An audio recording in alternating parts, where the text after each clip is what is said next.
En el capítulo de hoy estaremos con Paula hablando de el síndrome de Peter Pan.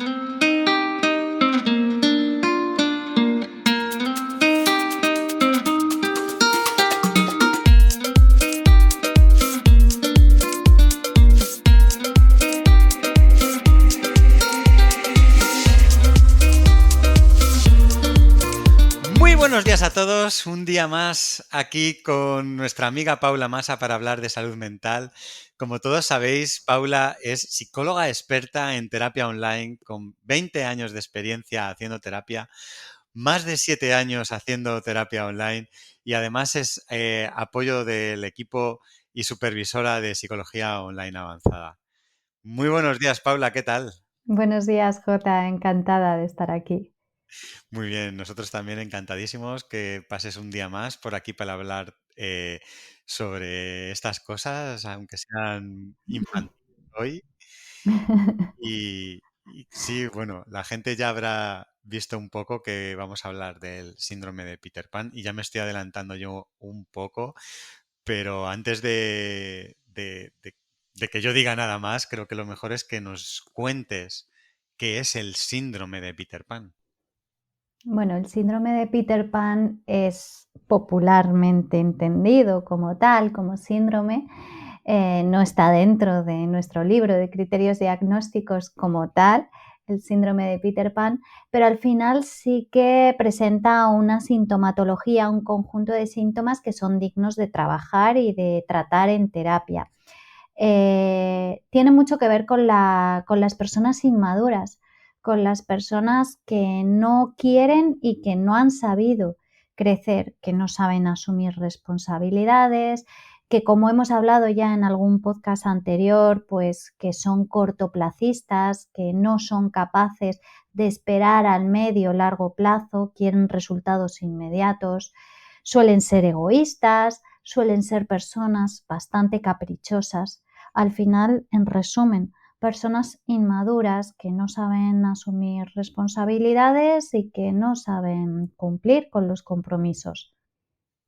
Me encanta esta definición que has dado, que yo creo que nos da una fotografía perfecta de estas personas.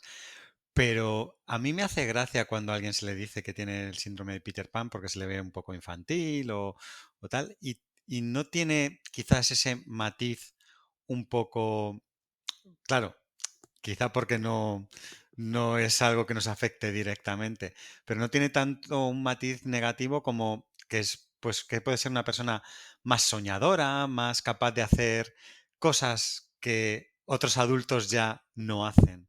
¿Puede estar ahí también incluido o nos referimos precisamente a esa falta de madurez como el síndrome de Peter Pan? Bueno, es que si estamos hablando de síndrome, estamos hablando de síntomas. Y si estamos hablando de síntomas, es que debemos de trabajar sobre ellos y debemos de tratarlos para que en la medida de lo posible cambien. Al final no dejan de ser reacciones por parte de la persona que acaban resultando desadaptativas. Si esa persona es idealista, es soñadora, es incluso en algunos aspectos ingenua, pero no llega a límites que le resultan desadaptativos, sí, podríamos decirle coloquialmente que es un poco Peter Pan, pero no estaría sufriendo un síndrome como tal y no Claro, tendría por qué tener motivos para los que acudir a consulta, ¿no? claro, claro, es totalmente distinto. Estamos hablando de algo que ya es un problema. Exacto. Acuérdate siempre que en psicología medimos los problemas en función a lo desadaptativos que resulten, es decir, en función a lo mucho que nos limitan. No hay por qué ser de una determinada forma, no hay por qué cambiar determinados aspectos de nuestra personalidad si no nos están resultando limitantes. Al contrario, fíjate, esa persona soñadora, esa persona ingenua, idealista en muchísimos aspectos de su vida, le puede traer hasta consecuencias positivas, ¿verdad? La salud mental es un tema muy delicado. Muchas veces dejamos pasar cosas que nos complican poco a poco la vida y acudiendo al psicólogo damos un paso en cuidarnos y mejorar nuestro día a día. psicologiaavanzada.es.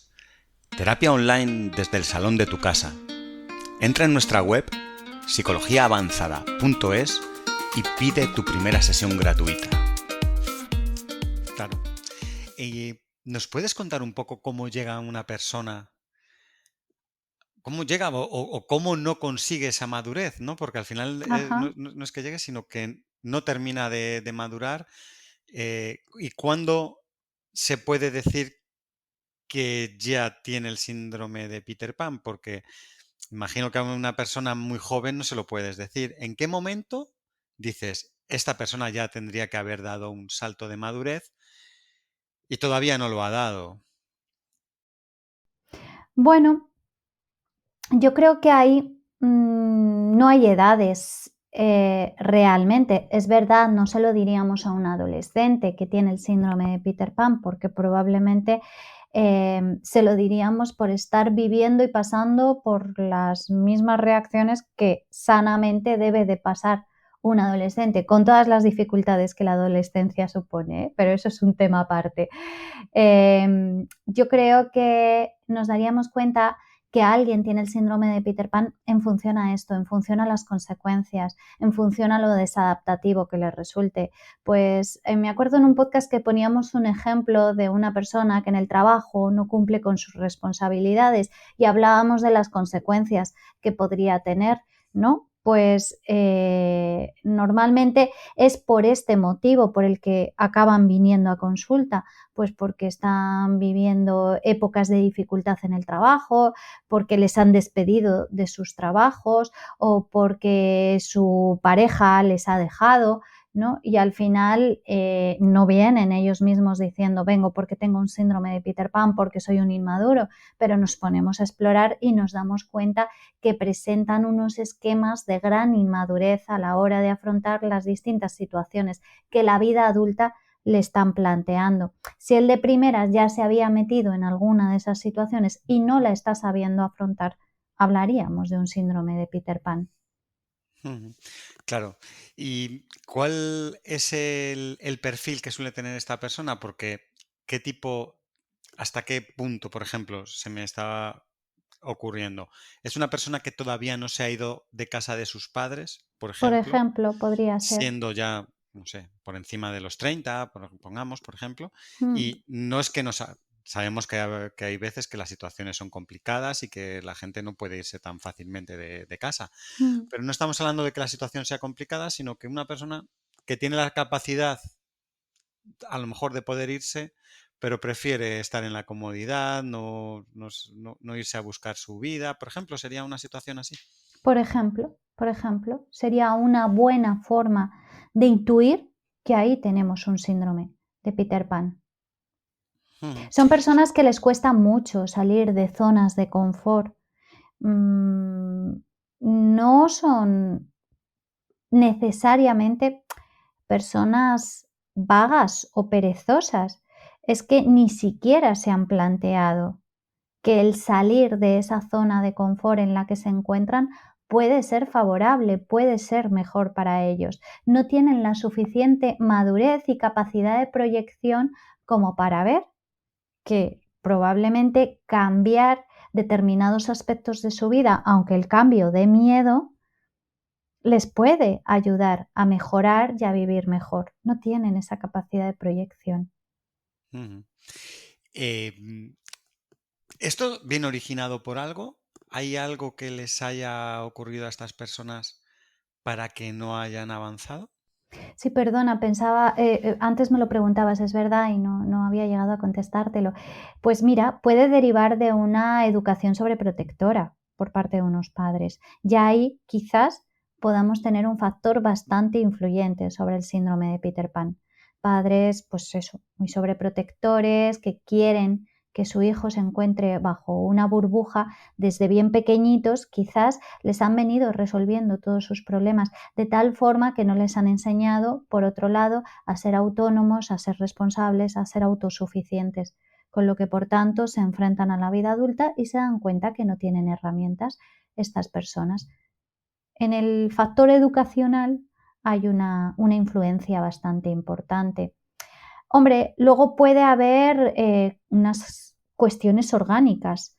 que impiden a lo mejor una madurez cerebral y hoy en día se habla de un peligro al que estamos muy expuestos todos, por el cual no digo que vayamos a sufrir un síndrome de Peter Pan, pero sí que podríamos sufrir una parte de sus síntomas bastante importante, que es la de la inmediatez.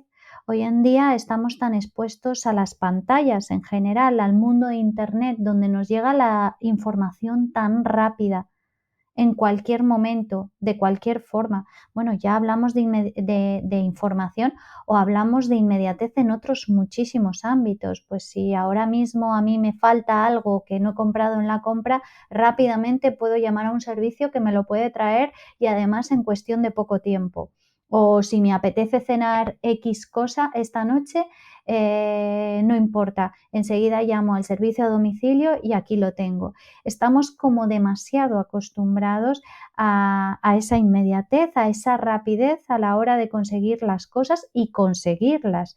Con lo que, por tanto, no nos estamos enfrentando tanto a la frustración, no nos estamos enfrentando tanto a la proyección, al establecernos metas más a un medio, largo plazo, porque no nos hace falta, porque no es necesario. Y a ese peligro estamos expuestos todos. Es decir, que hay eso, una amenaza en nuestra sociedad que también puede llevar a que al final se generen muchos Peter Panes. Ujú. Eh, Solo por curiosidad, igual no tiene nada que ver, pero ¿por qué se denomina Peter Pan? ¿Por qué se utiliza esta palabra? Y no sé, entiendo que es por las características, ¿no? Del dibujo, ¿no? Que era también. Obvio, es el cuento de Peter Pan, ¿no? Es que era un niño que no quería crecer o un adulto que no quería crecer, que siempre estaba en el mundo de los niños, que siempre estaba en el mundo de la fantasía. Y de aquí, curiosamente, deriva otro síndrome, el síndrome de Wendy. Las personas Peter Panes tienden a juntarse y a crear dinámicas de relación con otras personas que pueden sufrir el síndrome de Wendy, que es el síndrome totalmente contrario. Son personas sobreprotectoras, personas que se hacen responsables de los problemas de los demás, que se hacen cargo de todo, que siempre están resolviendo los problemas y que incluso a lo mejor por un déficit o por un ser queridas por todo el mundo, pues piensan que así, que resolviendo las circunstancias de ese Peter Pan que tienen a su lado, nunca perderán su amor, por ejemplo, ¿no? Entonces, claro que tiene mucha relación con el cuento de Disney, ¿no? Creo que era de Disney, Peter Pan. Sí, imagino que sí. Mm. Eh, y entonces, por lo que veo, se complementan bastante bien estas dos personas con estos síndromes opuestos. Sí, claro, es fácil crear esa dinámica en la relación, que, que determinados Peter Panes generen síndromes de Wendy's o que haya Wendy's y Peter Panes por el mundo que tienden a juntarse.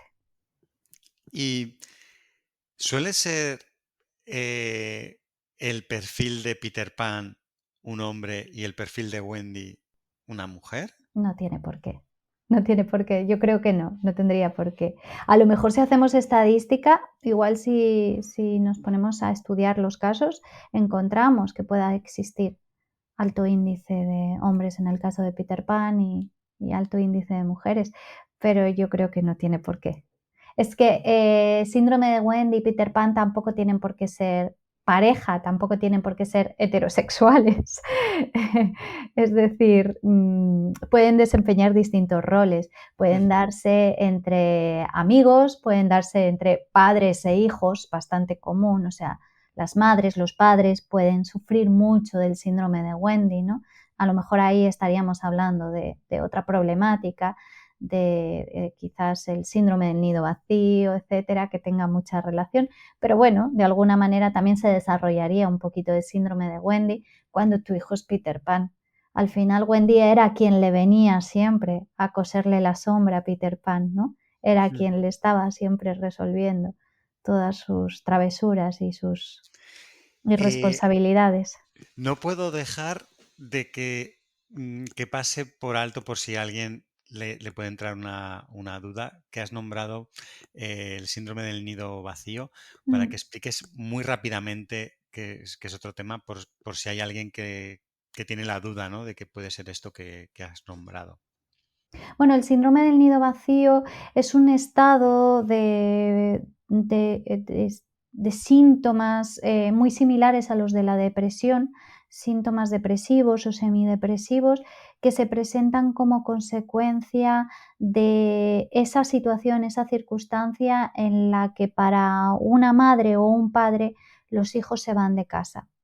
Cuando los hijos se independizan, concretamente es cuando muchas madres, generalmente, aquí sí que hay un mayor índice de mujeres que lo sufren, sufren este síndrome, el síndrome del nido vacío. Es Ima- bastante común, bastante frecuente, pero no significa que no haya que luchar contra ello. Imagino que también por esta situación puede darse que una madre, un padre, para no sufrir este síndrome, quiera sobreproteger a esos hijos que tiene y los intente aniñar, ¿no? Y que no terminen de madurar y sigan en casa. Y si estos hijos se dejan con esas características que han nombrado antes, egoístas, caprichosos, eh, pueda también darse, ¿no? Esta situación y se dejen si Exacto. tienen y se ve Exacto, es esa. una dinámica de codependencia. Al final, la que se está creando, no sabemos dónde está el origen. Si una madre que quiere prevenir su síndrome del nido vacío, si un Peter Pan que exige que haya a su lado siempre una Wendy.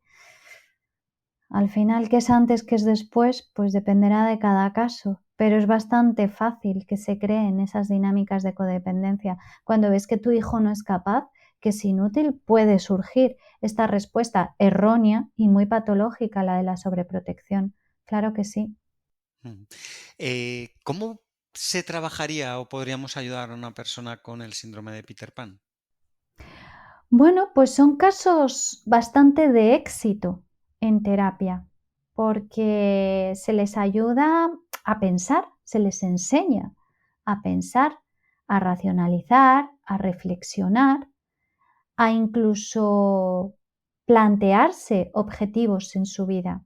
Cuando se están planteando estos objetivos y se dan cuenta que se sienten indefensos, que no sienten tener herramientas para poderse enfrentar a ello, entonces es cuando en terapia también se les puede ayudar a idear cuáles son esas estrategias, cuáles son esas herramientas que les pueden ayudar a asumir sus compromisos. Se trata también de desintoxicarse de determinados vicios, ¿no? De determinadas tendencias, a saber salir de la zona de confort. Puede ser un trabajo muy bonito y ya te digo, son casos de bastante éxito en terapia, de los cuales, pues claro, el paciente sale muy reforzado y muy contento, muy satisfecho con lo que ha Claro. conseguido. Luego puede ocurrir en esa sobreprotección que puede encontrar Peter Pan si tiene a Wendy cerca, que tampoco se vea tan afectada su vida, que no vea, porque le están cuidando, Claro, y que no sienta que tiene que salir de ahí. Puede claro. existir ese problema. Mm, ¿Cómo vive esa persona? ¿Vive bien? ¿Vive feliz? ¿Se encuentra con problemáticas de todas formas? ¿Cómo es esa situación? Pueden vivir tranquilos, podrían vivir felices en esa zona de confort, en esa burbuja que ellos se han construido.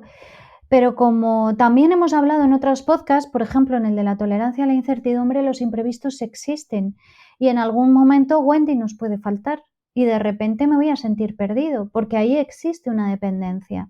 Entonces, cuando me dé cuenta que esa defensora, esa protectora constante de mi vida no está o no está esporádicamente, porque en algunos aspectos de mi vida a lo mejor no puede estar, es cuando quizás ya me salga, ¿no? De ese estado de tranquilidad, de ese estado de confort, de esa felicidad errónea, ¿no? esa felicidad falsa. Y a Wendy le pasará lo mismo. Si de repente no tiene a Peter para poderle curar, para poderle cuidar, para poderle proteger, también se puede sentir vacía. Claro. Son casos claramente que, por lo que nos has dicho, consiguen mucha mejora, ¿no? Cuando piden ayuda. Y además es un trabajo muy bonito porque requiere de mucho apoyo, de mucho acompañamiento, de mucha paciencia, de estar ahí observadores, iba a decir observantes, expectantes a sus procesos y bueno, como te digo que son casos de éxito, al final producen muchísima satisfacción y muchísima gratificación. ¿Tienen alguna característica personal positiva? Quiero decir, al final me imagino que eso que les hace más infantiles también puede que les esté aportando alguna característica especial que el resto de adultos vamos perdiendo. Pueden tener alguna habilidad, ¿no? Que puedan utilizar también en su favor. Probablemente algunas muy agradables y muy desarrolladas, quizás incluso como consecuencia del propio síndrome. Por ejemplo, un Peter Pan puede ser bastante seductor. ¿Y por qué habrá elaborado estas estrategias de seducción? Pues quizás porque gracias a su seducción consigue encontrar a la persona que le vaya a asumir sus responsabilidades para él poderlas eludir, o estar con la persona que le permita sus faltas de lealtad o sus faltas de compromiso, que le perdone. Gracias a esas estrategias de seducción que de primeras son muy agradables y que pueden ser muy positivas de recibir, pues al final también de alguna manera les mantiene en lo que es su síndrome, ¿no? En lo que son sus síntomas. Al final vienen un poquito como consecuencia, pero bueno, también lo que comentabas antes, también pueden tener esa parte soñadora, esa parte ingenua, esa parte idealista, impulsiva. Pues al final es que son un poco como niños, tendrán su parte graciosa del sentido del humor. Esa, por supuesto, la vamos a preservar y no le vamos a permitir que la pierda, nunca. Muy bien. Oye, Paula, me ha encantado conocer este síndrome de Peter Pan, saber un poquito más sobre estas personas. No sé si hay algo más que puedas decirnos, aunque yo creo que ha quedado todo muy, muy bien contado. Y agradecerte un montón que hayas vuelto a venir y a hablarnos un poquito más sobre salud mental. Invitar a todos los Peter Panes que hay por ahí, por supuesto a las Wendys, que busquen un poquito de ayuda, que busquen ese dar el paso, ¿no? a salir de este síndrome, preservando, ¿no? Esa parte bonita que puedan tener. Y nada, nos vemos pronto en otro capítulo. Pues hasta el próximo, Jota. Muy bien. Encantada de estar aquí. Igualmente, un abrazo y nos vemos pronto. Muchas Chao, gracias. chao. Adiós. La salud mental es un tema muy delicado. Muchas veces dejamos pasar cosas que nos complican poco a poco la vida. Y acudiendo al psicólogo, damos un paso en cuidarnos y mejorar nuestro día a día. Psicologiaavanzada.es. Terapia online desde el salón de tu casa. Entra en nuestra web psicologiaavanzada.es y pide tu primera sesión gratuita.